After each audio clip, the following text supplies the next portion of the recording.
John Carpenter will always be one of my favorite directors. While he's covered every genre from action to thriller to sci-fi, he thrives in horror. After 2 decades and 15 films, some of which frequently are listed as some of the best films ever made, he began working on what many consider to be the last great John Carpenter film, In the Mouth of Madness. Not saying his other films after this one are bad, but they don't stand anywhere near the quality of films like Escape from New York and They Live. A lot of studio politics are responsible for his desire to get out of Hollywood, but that's another video altogether. The movie's the third part of John Carpenter's Apocalypse trilogy, which started with The Thing and continued with Prince of Darkness. Each film revolved around an end-of-days scenario. The movie was written by Michael DeLuca and was inspired heavily by the works of H.P. Lovecraft. The title's intentionally similar to Lovecraft's At the Mountains of Madness. Lovecraft's work is frequently known for plots that have to do with insanity, so that played a huge part in this. The film also incorporated other Lovecraftian references, like The Old Ones, and they even used some direct quotes from some of his work. DeLuca wrote the script in the 80s and offered it to John Carpenter, who initially passed on it, but changed his mind a few years later. While initially skeptical, Carpenter was drawn in by the story, and in 1993, production began. Before I get into the behind-the-scenes stuff, let me talk about the film itself. The movie confused a lot of people because it was frequently switching back and forth between what was real and what was fiction. John Carpenter spent months cutting and recutting the film to get it right. So, what's really going on? The film was about the war between fiction and reality. Creatures that had long since been banished to the other world have found a way to break into ours. The movie gives a lot of hints that become clearer in a second viewing. Sutter Kane's a fairly well-known horror author that writes very popular mainstream horror novels. With each book, his popularity grows. Why is this? Kane in and of himself was no one special. However, he began to hear voices, the voices of the old ones, who were telling him what to write. So why would the old ones tell him to write trashy mainstream-style novels? The old ones wanted their influence to have as wide a reach as possible. What better way than writing material that would appeal to the largest audience?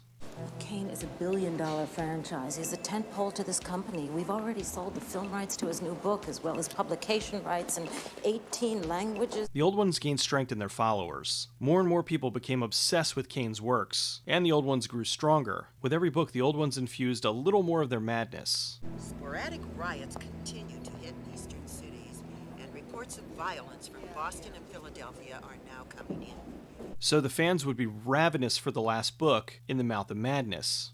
The newest and presumably posthumous work of Sutter Kane continues to sit at #1 on the bestseller list. In the Mouth of Madness is expected to break all previous publishing records. With this power, they gain the ability to alter reality. Everyone who reads Kane's books is corrupted by them, and eventually turns into a monster. Have you heard the rumors that Kane's books have affected certain readers? As the old one's power grew, it corrupted the children of Hobbs End, who then passed it off to their parents. Been messing with the church. Something came leaking out, took the little ones first and passed it on to us.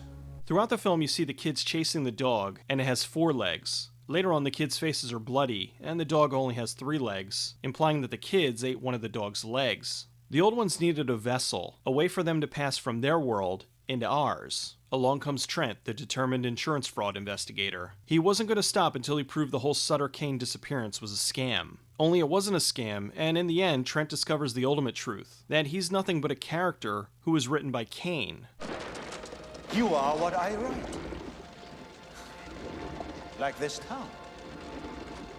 It wasn't here before I wrote it. And neither were you.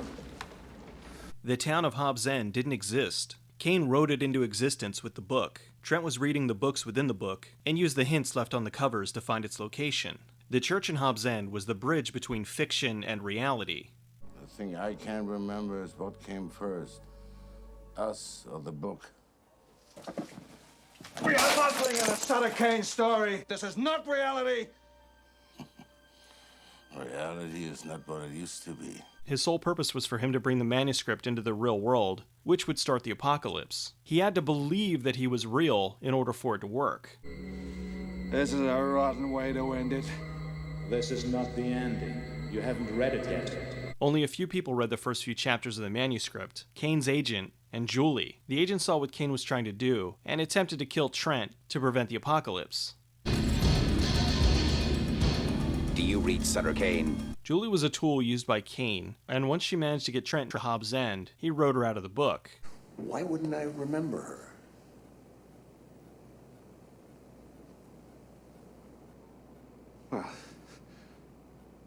Well, that's easy. She was written out. The kid in the bookstore tells Trent that he can see him.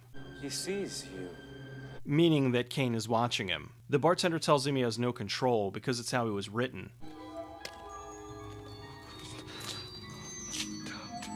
I have to. He wrote me this way. At one point, Julie even tries to convince Trent that they're in the book. But regardless of what you saw, regardless of what you think, we are not living inside a Sutter Kane story. That's how I know what we're seeing is real. We didn't stage any of this. It's all happening for real, Trent. And it is all in that book, and that's how I know. When Trent runs into the tunnel, that's the mouth of madness that's taking him back to the real world. As Kane's influence grows, you see more and more blue. Blue shirts, blue houses, and blue eyes. This, of course, leads to Kane revealing himself as God. I'm not going anywhere. I'm God now, you understand? The parallels between fiction and reality began to present themselves. Trent's in cell number 9 in the asylum. Put him in number 9. And in room number 9 in Pickman's Inn. The book covers all showcase things happening in the movie. Haunter Out of Time shows the old ones telling Kane what to write. The Hobbs End Horror shows the church and the creature that Mrs. Pickman turned into. The breathing tunnel was the tunnel that Trent was running through to get back to his reality. The feeding shows the children chasing the dog, and the tagline, "There's something very wrong with the children in this town." The thing in the basement shows Mrs. Pickman hacking up her husband in the basement. Trent even calls out this part of the book. But Mrs. Pickman in the book is a lunatic who chops her husband into coleslaw. And in The Mouth of Madness, which shows Trent running away from the monsters in Hobbs End. Throughout the film, we see Trent picking at a poster of Hobbs End. When he finally peels it away, it's to show the In the Mouth of Madness poster, meaning that Kane managed to create a rip in the fabric of reality and let the old one slip through. Trent sees the madness spreading like wildfire and tries to stop it, but gets put in the asylum. Finally, after Armageddon strikes, he escapes and watches the movie version of his story. That's when he realizes that he truly was just a character in a book. In the beginning, Julie even completely foreshadows the end. A reality is just what we tell each other it is. Sane and insane could easily switch places if the insane were to become the majority. You would find yourself locked in a padded cell, wondering what happened to the world. No, it wouldn't happen to me. Well, it would if you realized everything you ever knew was gone. I'd be pretty lonely being the last one left. The movie was shot in Toronto, Canada in 36 days for about $10 million. The opening was shot in one day in a printing factory in Toronto, Canada. John Carpenter and Jim Lang collaborated to make the awesome score. This time it was more rock than his usual synth.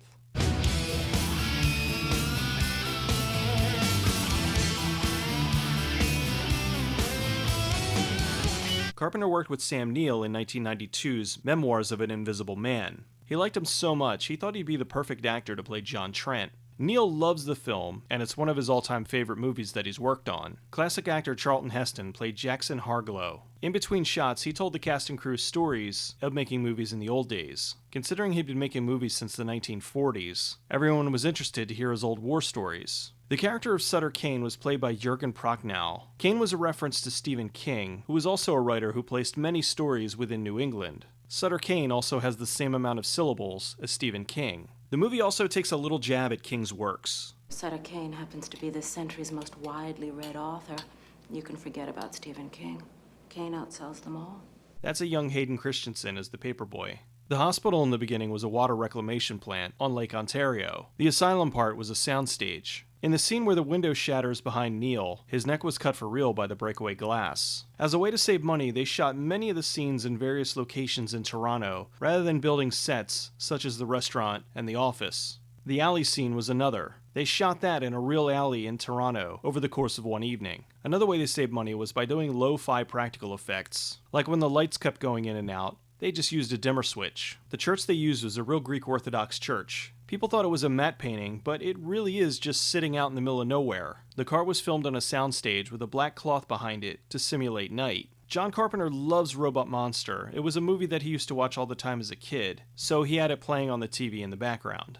For the effects, they mostly had K&B effects. They did the creatures, the contacts, and the rest of the practicals. For the optical effects, like the car riding on the clouds, John Carpenter hired his friends at ILM. The scene where Julie opens the door and it's a normal room, and then reopens it to see Kane's lair, was a bit of visual trickery. The room was set up like normal, but when she closed the door, the crew quickly redressed the room. The dog was supposed to walk off to the left, but it kept messing up, and they had to reshoot the scene 14 times before they finally got it right. The walls were fiberglass and plastic, painted to have this weird living texture about them. When Julie reads the manuscript, there was a hole in the table. They shined a light up at her, and fans blew her hair. Julie eats the keys, but they were prop keys made out of pasta. When Julie gets out of the car, it was really a contortionist, wearing a Julie mask upside down. For the monster sequence with Miss Pickman, originally they had a rubber suit for her. John Carpenter didn't like the way it looked, so instead, they did the scene with a miniature puppet. When Julie was transforming, they ran rubber whips under the door to simulate tentacles. Pickman's Hotel was an homage to Pickman's Model by Lovecraft.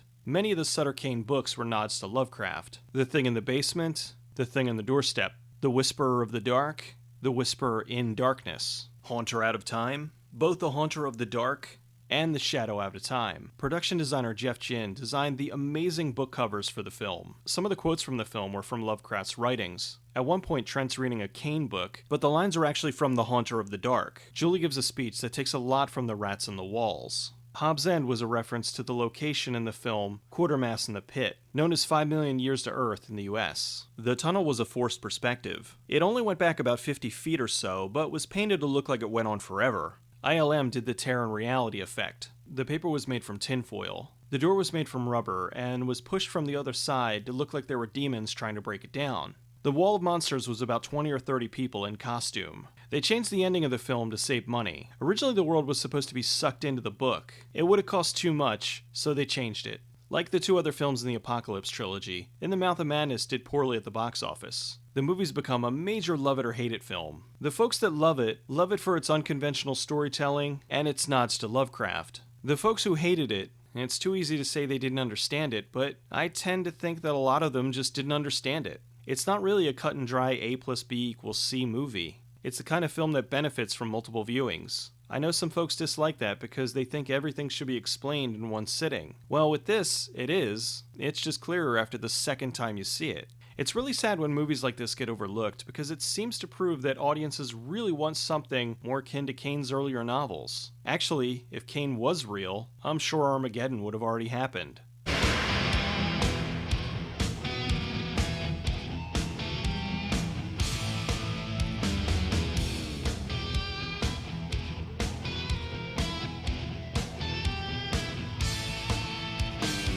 Look, I'm sorry about the balls. It was a lucky shot, that's all. Hey everyone, I just want to remind you, I have a Patreon set up. If you like the show and would like to help keep me going, even $1 a month would make a difference. I would really appreciate it.